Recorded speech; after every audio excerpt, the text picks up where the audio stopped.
ओळखी व्हाव्या यासाठी नगरसेवक हॉटेलमध्ये ठेवलेत असं शिंदेंनी स्पष्ट केलंय। ठाकरेंनी त्यांचे नगरसेवक सांभाळावेत असं देखील एकनाथ शिंदेंनी म्हटलंय। उपमुख्यमंत्री एकनाथ शिंदेंचं एक सूचक विधान आहे। शिवसेना घाबरणारी पार्टी आहे का?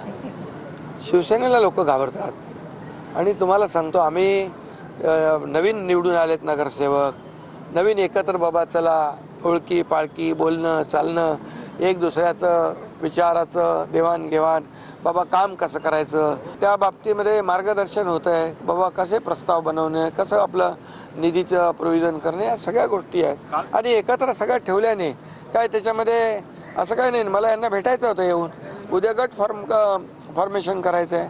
त्यामुळे इतके दिवस निवडणुकीमध्ये सगळे ते बिझी होते, थोडा वेगळा आनंद यामध्ये काय। टायगर सर्व शिवसैनिकांना भविष्यात बघायला मिळेल का? काही संपर्कात आहे? अरे बाबा, आजच्या पुरतं कोण नॉट रिचेबल? आमचे सगळे इथं आहे। आता खरं म्हणजे बघा, तुम्हाला सांगतो, हे आता त्यांना त्यांची भीती आहे, त्यांच्या नगरसेवक त्यांनी त्यांचे नगरसेवक सांभाळून